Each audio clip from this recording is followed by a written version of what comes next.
السلام عليكم ورحمة الله وبركاته. الحمد لله رب العالمين والصلاة والسلام على رسول الله صلى الله عليه وسلم. أما بعد، فقد قال الله تعالى في القرآن العظيم والفرقان المجيد: أعوذ بالله من الشيطان الرجيم. بسم الله الرحمن الرحيم. لولا أخرتني إلى أجل قريب فأصدق وأكون من الصالحين. وقال النبي صلى الله عليه وسلم: إذا وضعت الجنازة واحتملها الناس أو الرجال على أعناقهم فإن كانت صالحة قالت قدموني قدموني، وإن كانت غير صالحة قالت يا ويلها أين تذهبون بها؟ اسمع صوتها كل شيء إلا الإنسان ولو سمعه صعق. صدق الله وصدق رسول الله صلى الله عليه وسلم. அளவற்ற அருளாளன், நிகரற்ற பேரன்பாளன், எல்லாம் வல்ல அல்லாஹ்வின் திருப்பெயரை போற்றி புகழ்ந்தவனாக, சாந்தியும் சமாதானமும் நமது உயிரின் உயிரான நபிகள் ஸல்லல்லாஹு அலைஹி வஸல்லம் அவர்கள் மீதும், அவர்களின் வாழ்க்கை நெறிமுறைகளை தவறாமல் பின்பற்றி வாழ்ந்து மறைந்த சத்திய சீலர்களான சஹாபா பெருமக்களின் மீதும், தாபிஈன்கள், தபஅ தாபிஈன்கள், மார்க்க அறிஞர்கள், குறிப்பாக இந்த ஜும்மாவுடைய தினத்திலே ஒன்று கூடியிருக்கக்கூடிய நம் எல்லோரின் மீதும் அல்லாஹ் ரஹ்மானுடைய வற்றாத பெருங்கருணை என்றும் நிலவட்டுமாக. ஆமீன். சங்கைக்குரிய அல்லாஹ்வின் நல்லடியார்களே, மனிதனுடைய உலக வாழ்க்கை குறித்து அல்லாஹ்வின் தூதர் ஸல்லல்லாஹு அலைஹி வஸல்லம் அவர்கள் இரண்டு செய்திகளை குறிப்பிட்டார்கள். ஒன்று, மனிதனுடைய வாழ்க்கை சொர்க்கத்தின் பூஞ்சோலைகளில் ஒன்றாக இருக்கும் அல்லது நரகத்தின் படுகுழிகளில் ஒரு குழியாக இருக்கும் என்று அல்லாஹ்வின் தூதர் ஸல்லல்லாஹு அலைஹி வஸல்லம் அவர்கள் மனிதனுடைய வாழ்க்கை குறித்து நமக்கு சொல்லி காட்டுகின்றார்கள். அல்லாஹ் தஆலா மனிதர்களெல்லாம் வாழ்க்கையை முடித்துவிட்டு உலகம் அழிக்கப்பட்டு கியாமத் என்னும் மறு உலக வாழ்க்கையில் இறைவனின் நீதிமன்றத்திலே நாமெல்லாம் நிற்கும் போது சில முகங்கள் வெண்மையாக காட்சி தரும் என்பதாகவும், சில முகங்கள் கருத்த நிலையிலே காணப்படும் என்பதாக அல்லாஹ் தஆலா நல்லோர்கள் கெட்டவர்கள் குறித்து விளக்கம் தருகின்றார்.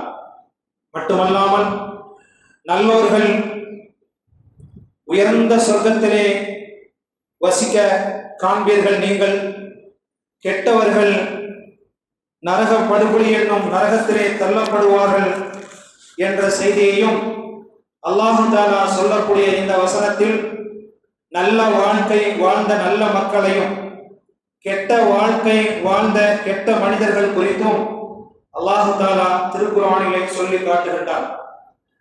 அல்லாஹ்வின் தூதர் ஸல்லல்லாஹு அலைஹி வஸல்லம் அவர்கள் நமக்கு சொல்லி காட்டியதை போன்று நல்ல மனிதர்களாக வாழும்போது நமது வாழ்க்கை மறு உலகத்திலே சொர்க்கத்தின் பூஞ்சோலைகளில் ஒரு சுவனமாக இருக்கும். நமது வாழ்க்கை கெட்ட மனிதர்களோடு சேர்ந்து கெட்ட வாழ்க்கையை வாழ்ந்து மறைந்த பிறகு இறைவனின் நீதிமன்றத்தின் தீர்ப்பு கெட்ட மனிதர்கள் என்பதாக முகம் கருத்த நிலையிலே எழுப்பப்படக்கூடிய கூட்டத்தார்களாக கெட்டவர்களை அல்லாஹ் கூறுகின்றார். நல்ல மனிதனாய் வாழ்ந்ததற்கு கூலியாக உயர்ந்த சொர்க்கமும் உயர்ந்த மதிப்பும் கிடைக்கும் என்பதாக அல்லாஹ் தஆலா திருக்குர்ஆனிலே وَأَمَّا الَّذِينَ آمَنُوا وَعَمِلُوا الصَّالِحَاتِ فَلَهُمْ جَنَّاتُ الْمَأْوَى نُزُلًا بِمَا كَانُوا يَعْمَلُونَ என்று கூறுகின்றார். இந்த வசனத்துக்கு முன்பாக உள்ள ஒரு செய்தியை அல்லாஹ் தஆலா கேள்வியாக கேட்கின்றான். அஃபமன் கான முஃமினன் கமன் கான ஃபாஸிகன் லா யஸ்தவூன். அல்லாஹ்வையும் ரசூலையும் வேதத்தையும் மறு உலக வாழ்க்கையையும் மரணம் இருக்கிறது என்ற வாழ்க்கையும் மன்னரை வாழ்க்கை போன்ற எல்லா விதமான அடிப்படை கொள்கையை ஏற்று மூமினாக வாழ்ந்த அந்த மனிதரும் மேற்குறிப்பிட்ட எல்லா செய்திகளையும் மறுத்து பொய் என்று சொல்லி இந்த உலகத்திலே வாழ்ந்த கெட்ட மனிதரும் சமமாக முடியுமா இருவரும் ஒன்றாக இருக்க முடியுமா என்று கேட்டால் நிச்சயமாக இரண்டு மனிதர்களும் சமமாக முடியாது. காரணம், நல்ல காரியங்கள் செய்து அல்லாஹுக்கும் ரசூலுக்கும் செய்ய வேண்டிய கடமைகளை செய்து எல்லா விதமான கொள்கை கோட்பாடுகளையும் ஈமான் கொண்ட மோமின் நல்ல மனிதர் என்றும் கணிக்கப்படுகின்றார். நல்ல மனிதனாய் வாழ்ந்த இந்த மனிதருக்கு நல்ல கூலியும் உயர்ந்த சொர்க்கமும் உயர்ந்த மதிப்பும் கிடைக்கும் என்பதாக கூறுகின்றார். ஆனால் கெட்ட மனிதனாய் வாழ்ந்து மறைந்தால் மறுமையில் அவனின் தங்குமிடம் நரகம் என்பதாக இறைவன் தீர்ப்பு தருகின்றான். எப்போதெல்லாம் நரகத்தை விட்டும் என்னை வெளியாக்குங்கள் என்று சொல்லுகின்றானோ அந்த கெட்ட மனிதன் அதே நரகத்தில் மீண்டும் தள்ளப்படுவான். எந்த வாழ்க்கையை பொய் என்று சொல்லி நம்ப மறுத்தாயோ அதை சொல்லி சொல்லி அந்த கெட்ட மனிதர் தண்டிக்கப்படுவார் என்று சொல்லி கெட்ட மனிதர்களின் தங்குமிடம் நரகமாக இருக்கும். உள்ளமா அராது ஐ யஹ்ருஜு மின்ஹா, நரகத்தின் வேதனைகளும் சோதனைகளும் என்னால் தாங்க முடியவில்லை என்று சொல்லி எப்போதெல்லாம் அந்த கெட்ட மனிதர் நரகத்திலிருந்து வெளியாக்குங்கள் என்று சொல்லுகின்றாரோ அப்போதெல்லாம் அந்த நரகத்திலே மீண்டும் தள்ளப்படுவார் என்பதாக திருக்குர்ஆனிலே இறைவன் சொல்லி காட்டுகின்றார். பெருமானார் ஸல்லல்லாஹு அலைஹி வஸல்லம் அவர்கள் நமக்கு சொல்லிக் கொடுத்த அந்த வாசகத்தின் மூலம் மனிதனின் வாழ்க்கையை தரம் பிரித்து காட்டும் போது இரண்டு வகையாக பிரிக்கின்றார்கள். ஒன்று, மனிதனின் வாழ்க்கை தன்னை நேர்மையாக, நல்ல மனிதனாக, நல்ல பார்வை உடையவனாக, நல்ல சிந்தனை உடையவனாக, நல்ல வார்த்தையை பேசக்கூடியவனாக, நல்ல பழக்கங்கள் உடைய நல்ல மனிதனாக, சாலிகான மனிதனாக வாழ்ந்தால் அந்த மனிதனுக்கு சொர்க்கத்தின் பூஞ்சோலைகளில் ஒரு பூஞ்சோலையாக இருக்கும் என்பதாக சொல்லிவிட்டு, அதே மனிதன் தன்னுடைய நம்பிக்கைக்கு மாற்றமாக படைத்த ரப்புக்கு மாறு செய்துவிட்டு கடமைகளை எல்லாம் பாழாக்கிவிட்டு இந்த உலகத்திலே கெட்ட மனிதனாக வாழ்ந்து கெட்ட மனிதனாகவே மரணிக்கக்கூடிய அந்த மனிதனுக்கு நரகத்தின் படுகுழிகளில் ஒரு குழியாகத்தான் அவனுடைய வாழ்க்கை மாறும் என்பதாக அல்லாஹ்வின் தூதர் ஸல்லல்லாஹு அலைஹி வஸல்லம் அவர்கள் கூறுகிறார்கள். அபூ ஸஈத் அல்-குத்ரி என்ற நபி தோழர் அறிவிக்கக்கூடிய ஒரு ஹதீஸில் அல்லாஹ்வின் தூதர் ஸல்லல்லாஹு அலைஹி வஸல்லம் அவர்கள் நமக்கு சொல்லி காட்டுகின்றார்கள், இதா உதிஅத்துல் ஜனாஸா, இறந்துவிட்ட ஒரு ஜனாஸா தொழுகைக்காக வேண்டி வைக்கப்படுகின்றது, தயாராகின்றது. வஹ்தமலன் நாசு அவிர் ரிஜாலு அலா அனாகிஹிம், இறந்துவிட்ட ஜனாஸாவை நல்லடக்கம் செய்வதற்காக வேண்டி அதை குளிப்பாட்டி கஃனிட்டு தன்னுடைய கழுத்துகளுக்கு மேலே தூக்கி கொண்டு வரக்கூடிய கூட்டத்தார்கள். அந்த நேரத்திலே தூக்கி கொண்டு வரும்போது பையன் கானத் சாலிஹத்தன், இறந்துவிட்ட அந்த ஜனாசா தூக்கி கொண்டு வரும்போது அந்த ஜனாசா சொல்லுகின்றது, பையன் கானத் சாலிஹத்தன், இறந்துவிட்ட அந்த மனிதர் நல்ல மனிதராக சாலிஹான மனிதராக இருந்தால் கத்திமோனி கத்திமோனி, என்னை சீக்கிரமாக விரைவாக எடுத்து செல்லுங்கள், என் ரப்பை நான் சந்திக்க போகிறேன் என்ற தொனியிலே இறந்துவிட்ட அந்த ஜனாசா சொல்லிக்கொண்டே வரும் என்பதாக அல்லாஹ்வின் தூதர் ஸல்லல்லாஹு அலைஹி வஸல்லம் அவர்கள் சொல்லி காட்டுகின்றார்கள்.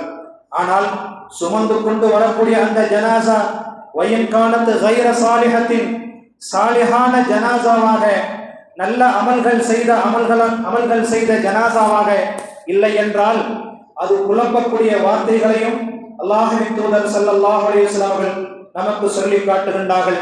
அந்த கெட்ட மையத் என்ன சொல்லுகின்றால், யா வைலாஹா, எனக்கு ஏற்பட்ட கை சேதமே, ஐன ததஹபூன பிஹா, என்னை சுமந்து கொண்டு எங்கே செல்லுகின்றீர்கள் என்று சொல்லக்கூடிய இந்த வார்த்தையை மனித படைப்பை தவிர்த்து மற்ற அனைத்து படைப்புகளும் இந்த வார்த்தையை காதிலே கேட்கின்றது என்பதாக பெருமானார் ஸல்லல்லாஹு அலைஹி வஸல்லம் அவர்கள் சொல்லி காட்டிவிட்டு, ஒருவேளை சொல்லக்கூடிய அந்த சொல்லை, இறந்துவிட்ட அந்த ஜனாசா சொல்லக்கூடிய அந்த வார்த்தையை மனிதன் கேட்டால் அதே இடத்திலே மயக்கம் அடைத்து கீழே விழுந்து விடுவான் என்பதாக பெருமானார் ஸல்லல்லாஹு அலைஹி வஸல்லம் அவர்கள் கூறுகிறார்கள்.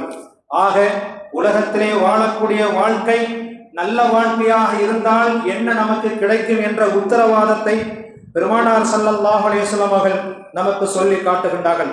அதே நேரத்தில் கெட்ட வாழ்க்கையாக நம்முடைய வாழ்க்கை இருந்தால் எப்படிப்பட்ட சிரமங்களையும் எப்படிப்பட்ட வேதனைகளையும் நாம் சகிக்க வேண்டும் என்பதை திருக்குர்ஆனும் ஹதீஸும் நமக்கு எச்சரிக்கை செய்கின்றன.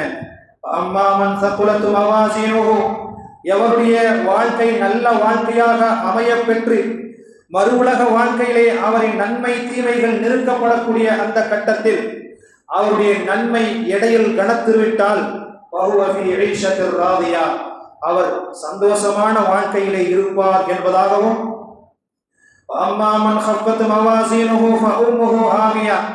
எவருடைய வாழ்க்கை கெட்ட வாழ்க்கையாக அமைந்து எந்த ஒரு அமல்களையும் செய்யாமல் எந்த ஒரு கடமைகளையும் நிறைவேற்றாமல் தன் மனம் போன போக்கிலே வாழ்க்கையை அமைத்து கடைசி வரை நல்லது செய்யாமலேயே இறந்துவிட்ட ஒரு கெட்ட ஆத்மா மறு உலக வாழ்க்கையில் இறைவனின் நீதிமன்றத்தில் அவருடைய நன்மைகள் பற்றியும் தீமைகள் குறித்தும் நிறுத்தப்படக்கூடிய தராசு தட்டிலே அவருடைய நன்மை என்ற எடை குறைந்துவிட்டால் அவருக்கு நரகத்தின் விளிம்புகள் அவருக்கு தயாராக இருக்கின்றது. எனக்கு ஏற்படக்கூடிய கை சேதமே என்று கெட்ட மையத்தை எப்படி புலம்புகின்றதோ அதுபோன்று அவருடைய நிலைமை ஆகிவிடும் என்பதாக அல்லாஹ்வின் தூதர் ஸல்லல்லாஹு அலைஹி வஸல்லம் அவர்கள் சொல்லுகின்றார்கள். அன்பார்ந்த பெருமக்களே, இஸ்லாமிய சொந்தங்களே, நம்முடைய வாழ்க்கை இன்றைய காலத்திலே எப்படி இருக்கிறது என்பதை சற்று ஆழமாக சிந்தித்து பார்க்க வேண்டும். ஏதோ வருகின்றோம் வெள்ளிக்கிழமை என்று ஒரு வெள்ளை சட்டையை அணிந்து கொண்டு நன்றாக மனம் பூசிக்கொண்டு வந்துவிட்டு அன்றைய தினத்தோடு நம்முடைய காரியம் முடிந்தது என்பதாக நாம் நினைத்துக் கொண்டிருக்கின்றோம். அல்லாஹ்வுக்கு பரிபூர்ணமாக செய்ய வேண்டிய கடமைகளை நாம் நிறைவேற்றிவிட்டோம் என்று நாம் தவறாக எண்ணுகின்றோம். நிச்சயமாக செயல்கள் அப்படி அல்ல. இளமை காலத்தை வீணாக்கிவிட்டு முதுமை அடைந்த பிறகு ஞானம் வேண்டும் என்று யோசிக்கக்கூடிய பெரியவர்களும் இந்த உலகத்தில் இருக்கின்றார்கள். நம்முடைய எதிர்காலம் எப்படி இருந்தால் நமக்கென்ன என்று எந்த கவலையும் இல்லாமல் இளமை காலத்தை தொலைத்துக் கொண்டிருக்கும் இந்த காலத்து இளைஞர்களும் இருக்கின்றார்கள். காலங்கள் போக போக நமது உடல் உறுப்புகள் தேய்மானம் ஏற்பட்டு நம் வாழ்க்கையை முடக்கிவிடக்கூடும். வாலிபம் தொலைந்து முதுமை வந்துவிட்டால் இரத்தம் சுண்டிவிடும். பார்வையின் கூர்மைகள் இழந்து கண்ணு தெரியாதவரை போன்று தடுமாறுவோம். எத்தனை தூரமாக அவன் நின்றாலும் நான் சரியான முறையிலே பார்த்து துல்லியமாக இவன்தான் என்று கணித்து விடுவேன் என்று கூர்மையான பார்வையுடைய காலத்தை எல்லாம் தொலைத்துவிட்டு, கூர்மையான பார்வைகளை தொலைத்துவிட்டு முதுமை காலம் வந்த பிறகு, பார்வையின் கூர்மை மழுங்கிய பிறகு, இழந்த பார்வை கிடைக்காது என்ற கட்டத்துக்கு வரும்போது தடுமாறுகின்றோம். ஆட்டங்கள் போட்ட கால்களும் கைகளும் ஆட்டத்தை இழந்து விடுகின்றன. கைத்தடி இல்லை என்றால் நடக்க முடியாது என்று சொல்லும் காலத்தை நாம் சந்திப்போம். ஆட்டம் போட்ட கால்களும் கைகளும் ஒரு காலத்திலே அந்த ஆட்டங்களை இழந்து நாம் காணுவோம். கைத்தடி இல்லை என்றால் என்னால் நடக்க முடியாது என்று சொல்லக்கூடிய காலத்தை நாம் சந்திப்போம். இளமை காலத்தில் நாம் ஓடிய ஓட்டத்தை பார்த்து ரசித்த இந்த உலகம், இளமை காலத்தில் நாம் ஓடிய ஓட்டத்தை பார்த்து ரசித்த உலகம் இப்போது நடக்க முடியாத நொண்டி என்று நம்மை சொல்லிவிடும். இறைவன் நமக்கு கொடுத்த பல வாய்ப்புகளை, அன்பார்ந்த பெருமக்களே, வாலிபர்களாக இருந்தாலும் வயதில் மூத்தவர்களாக இருந்தாலும் யாருக்குமே வணக்கத்தை பற்றிய சிந்தனை இல்லை. எல்லோருமே கடை வீதிகளிலே அமர்ந்து நேரத்தை போக்குகின்றார்கள். இல்லை என்றால் தமக்கு பிடித்த இடத்திலே அமர்ந்து கொண்டு நேரத்தை கழிக்கின்றார்கள். இறைவன் நமக்கு கொடுத்த பல வாய்ப்புகளை பயன்படுத்திக் கொள்ளாமல் புண்ணியம் இல்லாத வாழ்க்கையை வாழ்ந்துவிட்டு முதுமை காலத்தில் தொலைந்த வாய்ப்புகளை தேடி அலைகின்றோம். எனக்கு இது கிடைத்திருக்க கூடாதா என்று எப்போது எண்ணுவது? தமிழில் சொல்லுவார்கள், கண்கள் கெட்ட பிறகு, கண்களிலிருந்து இருந்த பார்வை இழந்த பிறகு சூரிய பக்தியா என்று கேட்பார்கள். அதுபோன்று நம்முடைய வாழ்க்கையிலே பல வாய்ப்புகளை எல்லாம் கொடுக்கின்றான். அவைகளெல்லாம் நாம் மறந்து விடுகின்றோம். இந்த காலத்து இளைஞர்களும் அப்படித்தான் இருக்கின்றார்கள். முதுமை காலத்திலே இருக்கக்கூடிய பெரியவர்களும் அப்படித்தான் இருக்கின்றார்கள். ஏதோ கடைசி காலம் முடிஞ்சிச்சு, நம்மளால நடக்க முடியல, உட்கார்ந்தா குடிமானம் இல்லாத ஒரு உதவியோடு நம்மால் எழுந்திருக்க முடியாது, அல்லது உட்காரக்கூடிய நேரத்திலே ஏதாவது ஒன்றை பிடித்துக் கொண்டுதான் உட்கார வேண்டும் என்ற கட்டம் வந்துவிட்ட பெரியவர்கள் கூட அப்படித்தான் அலட்சியமாக இருக்கின்றார்கள். வணக்க வழிபாடுகள் விஷயத்திலே யாரையுமே அது ஒரு அமல்கள் என்றோ அது ஒரு நமக்குள்ள கடமை என்றோ நினைப்பதே கிடையாது. காலம் முழுவதும் இப்படியே வாழ்ந்து கொண்டுதான் இருக்கின்றார்கள். நம்மை படைத்த அல்லாஹ் நமக்கு என்ன குறை வைத்தான்? நம்மை படைத்த ரப்புல் ஆலமீன் நமக்கு என்ன குறை வைத்தான் சொல்லுங்கள் பார்ப்போம். 50 ஆண்டு காலம் 60 ஆண்டு காலம் துடித்துக் கொண்டே இருக்கக்கூடிய நம்முடைய இதயம், அதன் துடிப்பை ஒரே ஒரு நிமிடம் நிறுத்தி வைத்துவிட்டால் நம்மால் சரி செய்ய முடியுமா? லட்சங்களை கொட்டினால் கூட மீண்டும் 60 ஆண்டுகள் இடைவிடாமல் துடிப்போடு செயல்பட்ட நம் இதயத்தின் துடிப்பை லட்சங்களை கொண்டோ கோடிகளை கொண்டோ நம்மால் சரி செய்ய முடியாது. அல்லாஹுக்கு நன்றி செலுத்த வேண்டும். நமக்கு என்ன வசதி வாய்ப்புகளை எல்லாம் தரவில்லை? ஏன் இந்த தடுமாற்றங்கள்? நமக்கு ஏன் இந்த அலட்சியமான வாழ்க்கை? இந்த வாழ்க்கை ஏதாவது புண்ணியங்களை தருமா நமக்கு? இந்த வாழ்க்கை இத்தோடு முடிந்து விட்டது. உலக வாழ்க்கை என்பது இத்தோடு முடிந்து விட்டது. சிறுநீர் கழித்துவிட்டு சுத்தம் செய்யுங்கள் என்று சுத்தமான மார்க்கத்தை தந்த அல்லாஹுக்கு நாம் நன்றி செலுத்த வேண்டாமா? அதற்கான எண்ணங்கள் வர வேண்டாமா? மௌத்தை நினைப்பதில்லை. மௌத்துக்கு பிறகுள்ள வாழ்க்கை இருக்கிறது என்பதை நினைப்பதும் இல்லை. மன்னரை வாழ்க்கை நமக்கு சொல்லக்கூடிய செய்தி என்ன தெரியுமா? இதுதான், நான் தனிமையான வீடு. பிள்ளை குட்டிகளோடு வாழ்ந்து கொண்டிருந்த காலங்களுக்கு பிறகு அவர் இறந்து விட்டால், அவருடைய உடம்பிலிருந்து ரூஹை என்னும் அந்த உயிர் மூச்சு பிரிந்து விட்டால், அவருக்கு மணி குறிப்பிடுகின்றோம், நேரத்தை குறிப்பிடுகின்றோம். எத்தனை மணிக்கு மண்ணிலே போட்டு புதைக்க வேண்டும் என்ற நேரத்தை குறிக்கின்றோம் நாம் எல்லோரும் சேர்ந்து. மன்னரை சொல்லுகின்றது, நான் தனிமையின் வீடு. அங்கே உனது பெற்றோர்களை பார்க்க முடியாது, உனது மனைவி மக்களை பார்க்க முடியாது, அவர்களின் பாசமும் உனக்கு கிடைக்காது, நீ பெற்ற பிள்ளைகளின் அன்பும் ஆதரவும் கிடைக்காது, காலை மாலை என்று உணவுகள் கிடைக்காது, 2 நாட்களில் திரும்பி வந்து விடுவேன் என்று சொல்லிவிட்டு வெளியூர் சென்றவரை எதிர்பார்த்து காத்து கொண்டிருப்போமே, அப்படியெல்லாம் அந்த எதிர்பார்ப்பும் கிடைக்காது. உன்னை யாரென்றே தெரியாது, யாருமே எதிர்பார்க்க மாட்டார்கள். மொத்தத்தில் குடும்பமே உன்னை மறந்து விடுவார்கள். நீ தங்கி இருக்கும் இடம் அந்த மன்னரைக்கு பக்கமாக நடந்து நடந்து செல்வார்கள். நீ தங்கி இருக்கக்கூடிய மன்னரையின் அருகாமையிலே நீ பெற்ற பிள்ளையும் நீ கட்டிய மனைவியும் பக்கத்திலே அருகாமையிலே நடந்து நடந்து செல்வார்கள். உன்னை பற்றி யோசனையெல்லாம் இருக்கார். அப்படிப்பட்ட தனிமையான வீடு நான் என்று மன்னரை பேசுகிறது. மனிதனின் இன்பத்தை அடியோடு துண்டிக்கக்கூடிய மரணத்தை, மனிதனின் இன்பத்தை அடியோடு துண்டிக்கக்கூடிய மரணத்தை அதிகமாக நினைத்துக் கொண்டே வாழுங்கள் என்பதாக அல்லாஹ்வின் தூதர் ஸல்லல்லாஹு அலைஹி வஸல்லம் அவர்கள் கூறினார்கள். மரணம் ஏற்பட்ட வீட்டில் உற்றாரும் உறவினர்களும் அண்ணனும் தம்பியும் தங்கையும் தங்கைகளும் தன்னையே மறந்து ஒரு வார்த்தையை சொல்லுவார்கள். தந்தை இறந்து விட்டால் அத்தா எழுந்திருங்களே என்று சொல்வார்கள். அம்மா இறந்து விட்டால் அம்மா எழுந்திருங்களே என்று சொல்வார்கள். உலகத்திலே அந்த வார்த்தைக்கு இதுவரை பதில் கிடைக்கவே இல்லை. யாராவது சொல்லி எங்காவது எழுந்திருத்தார்கள் என்ற வரலாறு இருக்கின்றதா? மரணம் இறைவனின் ஆயுதம், அதை யாராலும் பயன்படுத்த முடியாது. குல்லு நஃப்ஸின் ஸாயிகத்துல் மௌத், குல்லு நஃப்ஸின் ஸாயிகத்துல் மௌத். ஒவ்வொரு ஆத்மாவும் மரணத்தை சுவைத்தே ஆக வேண்டும் என்ற கட்டாயத்தை, மரணத்தையும் வாழ்க்கையையும் நான் படைத்தேன் என்று திருக்குறானிலே இறைவன் சொல்லி காட்டுகின்றான். மௌத்துக்கு பிறகுள்ள வாழ்க்கையை நினைத்து பாருங்கள் அன்பான பெருமக்களே. ஆடம்பரமாக வாழ்ந்துவிட்டால் நமக்கு எல்லாம் இங்கே கிடைத்துவிடும். ஆனால் இதுவெல்லாம் கிடைக்கக்கூடிய எல்லா சுகங்களும் அற்பத்திலும் அற்பம். பெருமானார் ஸல்லல்லாஹு அலைஹி வஸல்லம் அவர்கள் உலகத்தை பற்றி சொன்னார்கள் என்றால் உலகத்திலே கிடைக்கக்கூடிய இன்பத்தை குறித்து ஒரே வரியிலே சொன்னார்கள். லவ் தஅதிலு இன்தல்லாஹி ஜனாஹ பஉலத்தின், லவ் கானத்தித் துன்யா தஅதிலு இன்தல்லாஹி ஜனாஹ பஉலத்தின். ஒரு கொசுவின் ரெக்கை அளவுக்கு மதிப்பு இறைவனிடத்திலே இந்த உலகத்தை பற்றி இருந்திருந்தால் எந்த காபிருக்கும் தண்ணீர் கூட குடிக்க கொடுக்க மாட்டான். இந்த உலகத்தை பற்றிய மதிப்பு இறைவனிடத்திலே ஒரு கொசுவின் ரெக்கை அளவுக்கு கூட இல்லை என்பதாக பெருமானார் ஸல்லல்லாஹு அலைஹி வஸல்லம் சொல்லி காட்டுகிறார்.